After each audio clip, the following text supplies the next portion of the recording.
lightning, and is therefore extremely analogous to the Didn't mystical even vision. go for the chest. Excuse me.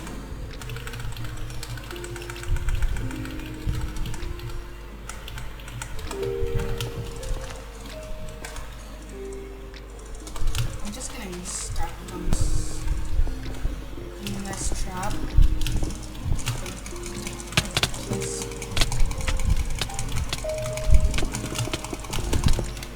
Okay.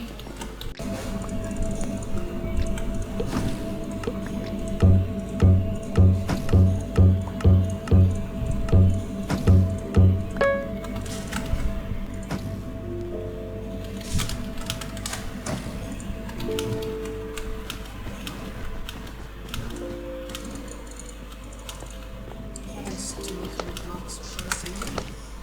Look at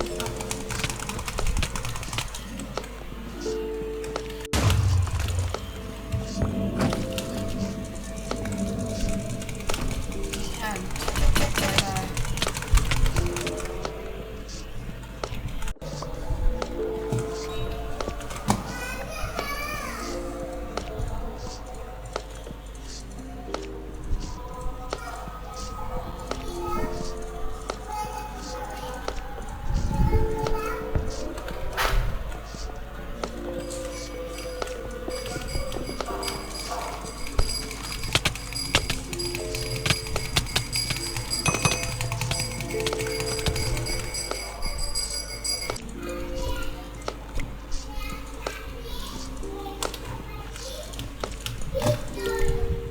Falling in love is a thing that strikes like lightning,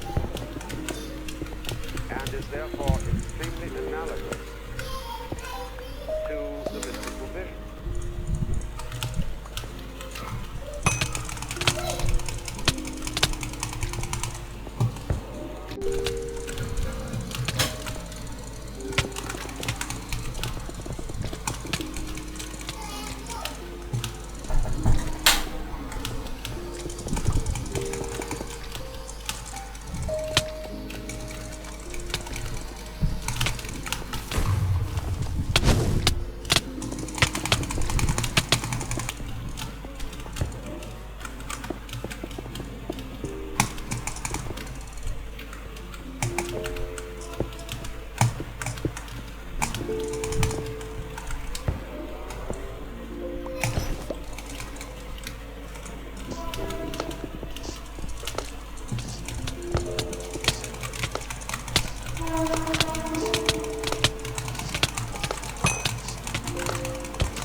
This guy's reaching. Yeah, let's reach. He's also in bottom. I'm definitely sure he is. If he's not, I'm just bad. Yeah, auto. There's a like how many hacks does one man need?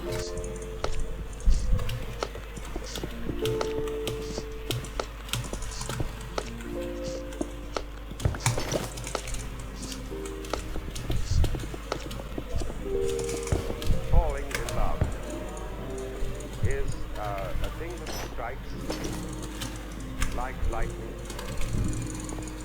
and is therefore extremely Is this guy hacking as well? I don't know. to the mystical vision. Hold on, hold on.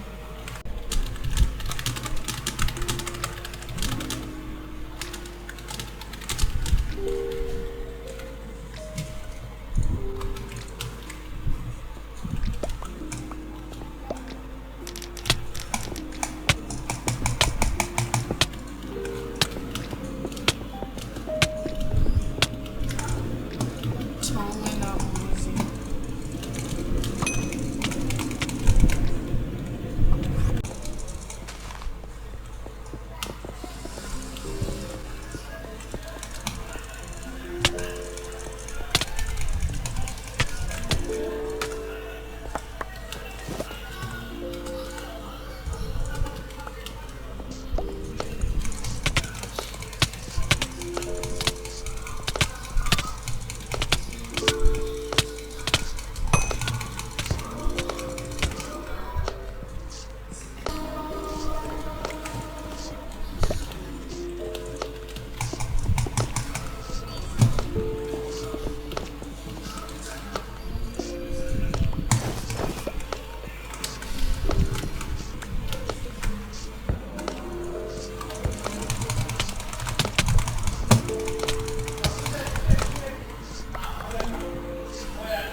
We're all doing well. What's up, bro? What else can we use? Oh, nice, bro. So, I was literally saying hello to everyone, and it was just no black screen. I'm like, why are we not Falling in What is love your issue, bro? Close is this guy. a thing that strikes Hello, Beast Boy. Hyperman good. Night Watcher. like lightning You do you. Orangified. and Hello. is therefore Cool. extremely Oh, nice. No way! Maybe not. to supervision. See? No way, bro. I'm crying. Boy, Oh my god. I'm on my own. Yes, you are. No. I watched your video. No. Leave. I'm actually a really kind person, you know. I actually am. No. No. No way. No way. Why? Of your younger self, leaving you at the end to wonder how it all slipped away. No, your personality matrix, shaped entirely by your genetics and your environment, tend you to engage in risk-taking. What's genetics? Doesn't matter. Given your situation, you find being an outlaw with the possibility of great riches under the threat of the Empire's noose a risk worth considering, if the riches are large enough, which they are. As a crewman on a pirate ship, you are not paid in wages, but with one share of the profit. Same every crewman. The captain gets 2 shares for the strategic decisions he makes, the quartermaster 1 1/2 for his labors, the surgeon 1 1/4, same for the carpenter. Though we do often have difficulty finding surgeons with the right personality matrix, so if there is no surgeon, the carpenter will be cheaper and faster. That's what's happening to robots now.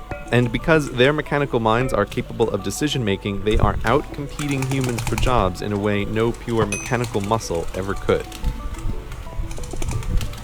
Imagine a pair of horses in the early 1900s talking about technology. One worries all these new mechanical muscles will make horses unnecessary. The other reminds him that everything so far has made their lives easier. Remember all that farm work? Remember running from coast to coast delivering mail? Remember riding in or stupid? It's easy to see them being better than humans because they already are.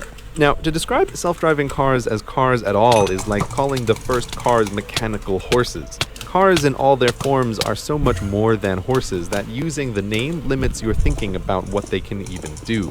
Let's call self-driving cars what they really are. Autos, the solution to the transport objects from point A to point B problem. Traditional cars happen to be human-sized to transport humans, but tiny autos can work in warehouses and gigantic lawsuits and something called discovery, which is where boxes of paperwork gets dumped on the lawyers and they need to find the pattern or the one out-of-place transaction among it all. This can be bot work. Discovery in particular is already not a human job in many law firms.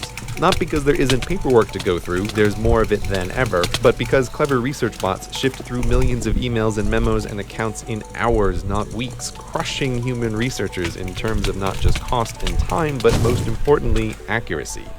The number of writers and poets and directors and actors and artists who actually make a living doing their work is a tiny portion of the labor force. And given that these are professions dependent on popularity, they'll always be a very small portion of the population. There can't be such a thing as a poem and painting-based economy.